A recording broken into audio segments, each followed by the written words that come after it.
বহুবিধ সমস্যা দূরে ঠেলে খোয়াই সংশোধনাগারে সবুজের সমারোহ। খোয়াই জেলা সংশোধনাগারে স্থান সংকুলানের সমস্যা, কর্মী স্বল্পতাও আরেকটি অন্যতম সমস্যা। পরিকাঠামো অনুযায়ী বহুবিধ সমস্যাকে মোকাবেলা করেই সশ্রম কারাদণ্ডের সাজাপ্রাপ্ত বন্দীরা বিভিন্ন মরশুমি ফল, ফুল ও সবজি যথা মূলো, ডাঁটা, ফুলকপি, বাঁধাকপি, বরবটি, মিষ্টি কুমড় চাষ করে স্বাবলম্বী হওয়ার সম্ভাবনায় সকাল সন্ধ্যা হাসিমুখে কাজে ব্যস্ত খোয়াই জেলা সংশোধনাগারে। যদিও স্থান সংকলনের কারণে তাদের থাকতে বেশ অসুবিধাই হচ্ছে, তবুও মুক্তির আনন্দে মেতে উঠেছে নতুন উদ্যমে।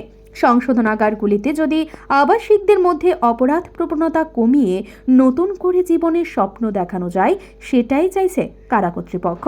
তাতে সমাজে অপরাধের মাত্রা একটু হলেও কমবে বলেই মনে করছেন কারা দফতরের অফিসাররা। এই ধরনের প্রয়াস যাতে প্রতিটি সংশোধনাগারে গৃহীত হয়, তবে আখেরে সাজাপ্রাপ্ত কয়েদিদের পাশাপাশি সমাজও উপকৃত হবে বলে মনে করে সমাজ সংস্কারকরা।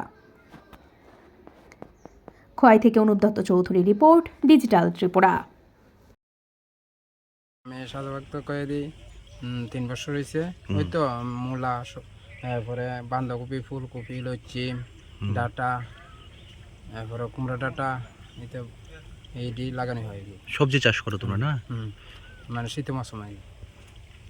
আচ্ছা, ফসল এখানে ভালোই হয়। এই ফসলগুলি কই যায়? ওই ভিতরে সাপ্লাই দেওয়া হয়। ভিতরে সাপ্লাই দেওয়া হয় না? এবার কেমন হয়েছে এই মূলার থেকে দইরা, বাঁধাকপিতে দইরা? ভালো হয়েছে।